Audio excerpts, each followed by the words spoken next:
DNC, and welcome to New Orleans. My name is Rachel Lee, and I'm a member of JVP Action, the world's largest anti-Zionist Jewish organization. I stand here today as a Jewish mother, representing all the Jewish mothers, fathers, grandparents, siblings, and beautiful newborn babies who are sick and tired of your loser behavior and your loser friends. I truly wish that I could make an argument about morality, because maybe your morals stink worse than the filter fish I left out of the refrigerator. But I am world weary enough to know that politics are not driven by morality. They are driven by power. At the end of the day, it comes down to this. Do we want to win, or do we want to keep on losing?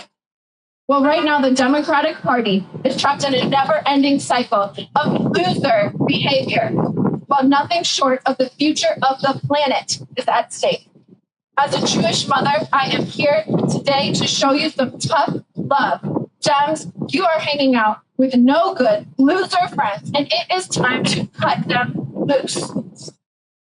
Taking money from AIPAC is the definition of loser behavior. AIPAC is full of no good bullies. AIPAC is full of schmucks. AIPAC is the bad guy in an 80s action movie, a shady right-wing lobbying group that funds extremist MAGA politicians. AIPAC has nothing to do with Jewish values. And AIPAC does not represent the majority of Americans.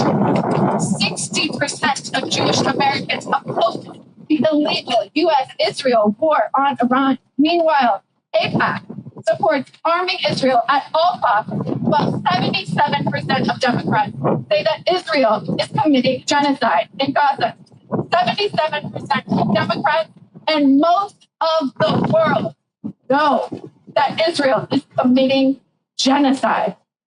What part of what I just said makes you think that AIPAC can help us defeat Trump and stop the sweep of fascism in America? AIPAC is aligned with Trump. AIPAC is A-OK with white supremacists, Christian nationalists, apocalyptic war hawks, so long as they keep sending our tax dollars to Israel. The AIPAC stamp of approval is not a path to victory. It is a gigantic L on the forehead of anyone who associates with these losers. Do I need to pull your ear to make you listen? Stop taking AIPAC fakakta money. You have an opportunity today to do better. Drop AIPAC and get serious about winning.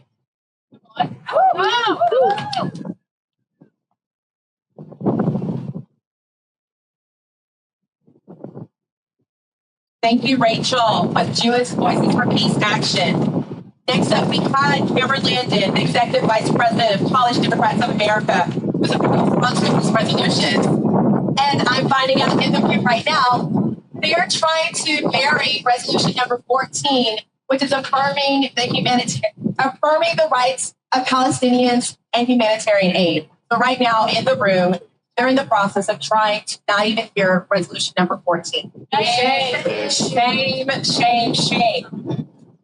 Awful. Loser behavior. Losers. All right, so next up, we have Lauren Jewett, teacher and Congressional District 1 candidate. Welcome, Lauren.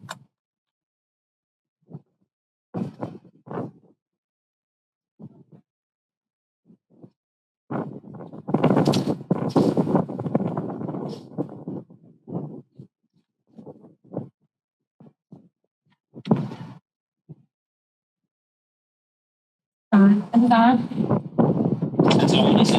It is on as it will be. I will use my teacher voice. Good morning, everybody. My name is Lauren Jewett. I'm an educator, organizer, and community advocate here in Louisiana. I am running for Congress in Louisiana's 1st District. Every day, I stand in the classroom and look into the eyes of kids who trust us to protect their future. And they ask hard questions. They ask questions about justice. They ask questions about what is right or wrong.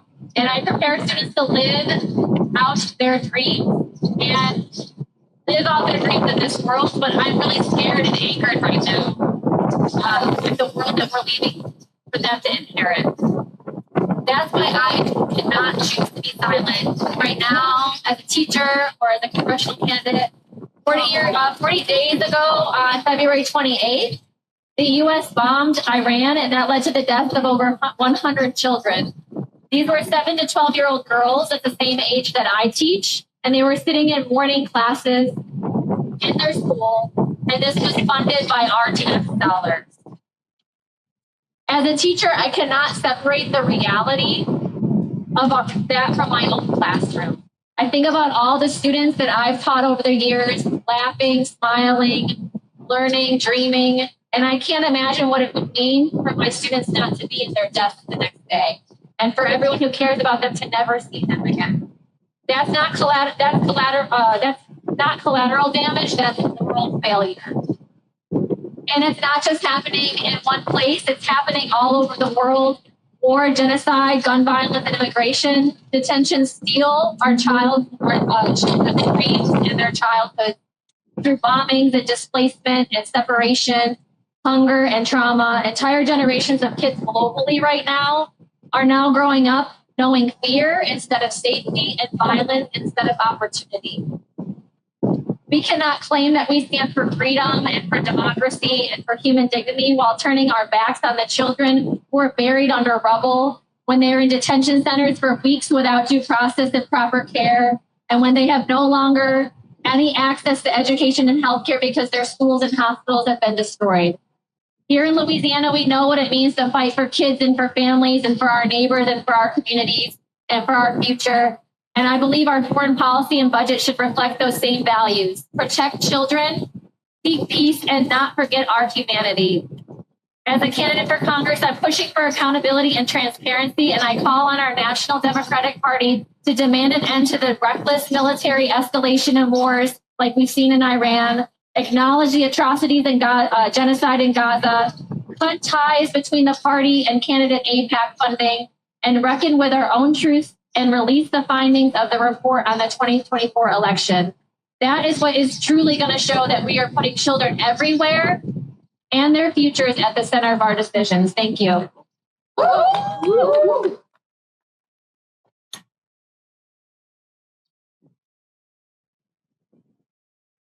All right. Thank you, Lauren Jewett, Congressional District 1 candidate. Next, we have Christine Baroff with No Ship.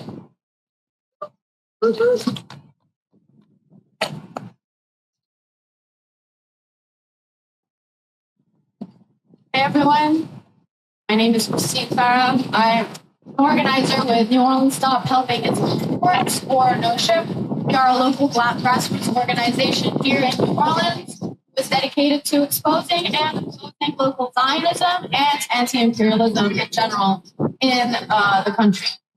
And we're very proud here to be among a broad united front representing many people, movements, and also Democratic members. But this is not the first time that people came together to protest what the DNC is doing. No Ship was part of the largest protest against the Democratic Party in the Democratic Party's history in 2024. And what was it about? It was about Gaza, where tens of thousands of people gathered months before the election saying, this is an issue that we cared about, from immigrants to workers to Black people to Palestinians to students, came under a broad united front to say these politicians are failing us, and this entire campaign is an abject failure. And guess what? They were right. They were right. And now, 2 years later, we have an administration run by a man lined up people who are only there because of the size of their pockets and because they're willing to do this bidding, waging wars, using taxpayer money that the people do not support. And what is the Democratic Party doing about it? At best, they are sitting in silence, and at worst, they are wholeheartedly supporting it. So what are the people to do? The people are to keep moving forward. The Democrats think that they can rest on their laurels, seeing that there is a lot of discontent with Trump. But we're out here in the movement on the ground with people. The Democrats behind me are also on the ground with people. And they see, despite the thousands of rallies against Trump, they are hearing the people's demands. They are also discontent with the Democrats, who are funding genocide at every single chance they get, who are opposing arms embargoes, who are letting Israel conduct yet another genocide in front of our own eyes in Lebanon, who are refusing to do something as simple as condemning the bombing of 100 schoolgirls by our government, which is the most abject war crime we've seen recently. And these demands, they will not disappear. These Democrats inside who think that cozying up to AIPAC and other lobbyists, cozying up to Democratic leadership will keep their jobs are dead wrong. If it takes us one administration, 4 administrations, or 10, the tides are changing, and you either get with the people or you get lost in the dustbins of history. Now, for the local Democrats who are inside right now, about to vote on resolutions, we are watching. Are you going to keep taking AIPAC money? Are you going to impose an arms embargo? Are you going to oppose the war against Iran? We are watching, and we will not stop until you either gone from your seat or you advance the people's demands. People's demands are now on the table. The elephant is in the room. Is Israel and U.S. empire. Are you with the empire? Are you with the ruling class? Or are you with the people? Our demands, again, because I don't think they're clear. And I don't know if they're still trying to couch them inside here. But we want a full release of the autopsy report, an end to AIPAC funding. We want to condemn the war against Iran, to end the war against Iran. We want a full arms embargo against Israel right now and forever. Thank you. Yeah. Right. Thank you, Kristen Rob. Our last speaker is Ms. Lindsay Rubia Garcia, congressional candidate, Congressional District 5. Thank you. The question is going to be everybody can hear. All right. I'll try to use my teacher language. I thought about it. I just write something, but after listening to all of you, I don't think that is really necessary and what the moment calls for, because I really genuinely believe that this is common sense. My name is Lindsay Rubia Garcia. I'm a daughter of Louisiana. I am currently running for Congressional District 5 here in Louisiana. I was a teacher for 10 years, and then the Hard Rock building collapsed. And it killed 3 of our workers here in New Orleans, but we left 2 of the men buried inside of the building. We talked really in the Ponce Areola, and I remember meeting some of you the first time. And I remember going before New Orleans City Hall, New Orleans people that I looked up to.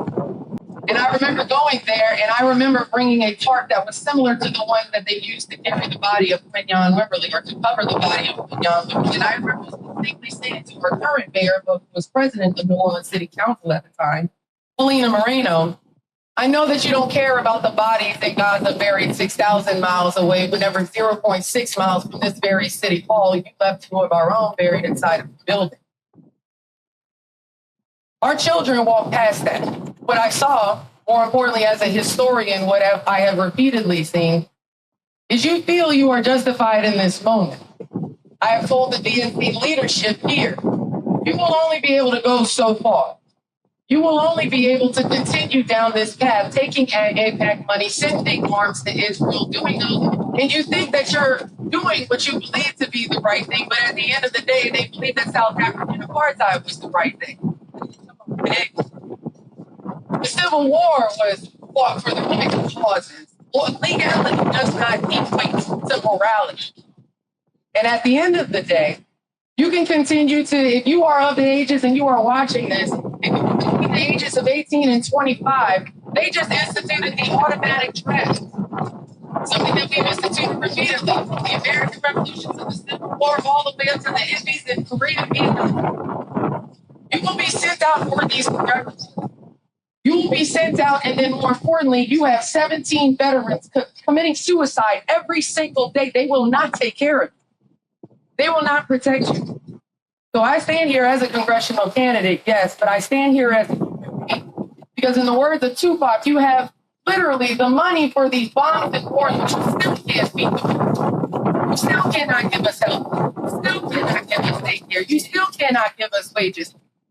You are going to be standing on the wrong side of history, just as you are. And if you think that our children are not paying attention, I promise you that they are. There is a new wave of Democrats, which is why I am running currently for Congress. And I want the DNC inside to actually understand. And to understand that this is why people like me are running. We should never push loyal people to the point where they no longer give a fuck.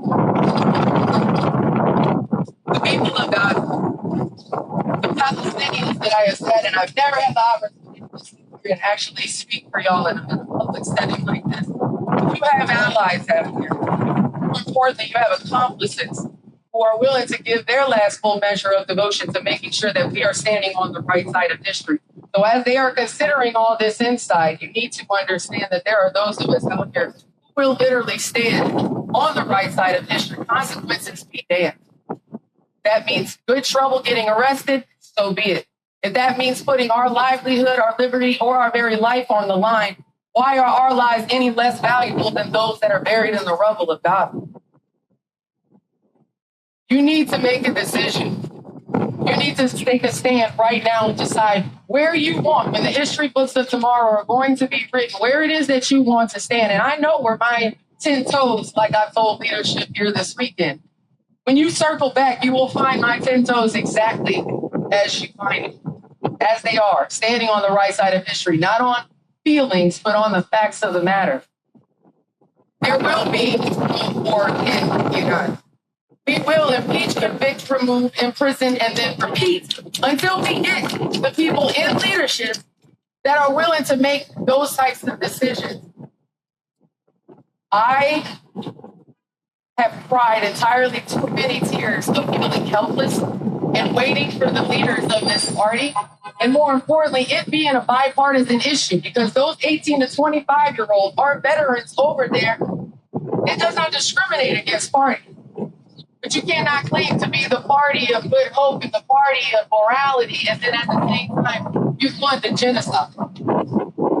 It will not continue to go, and it will not work in your favor.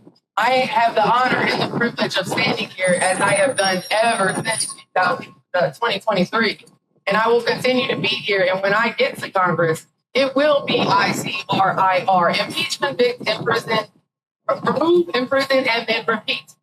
Until we get the change that we need, until we get the leaders that we actually deserve, until we get the accountability for those who took the money, for those who stand there with their signs with their names all on. There will be accountability, more importantly, and people like me, why I am me, because I was sent by the people and I am part of the record that is appointed. Free Palestine. All right, thank you, Lindsay Garcia, Louisiana Congressional District 5 candidate. We have our message. Our message is simple. We want you to release autopsy. We want you to acknowledge the genocide, and we want to stop forever wars. Thank you so much. If there's anyone you want to question afterwards for your live stream, they're here. Y'all have a great day.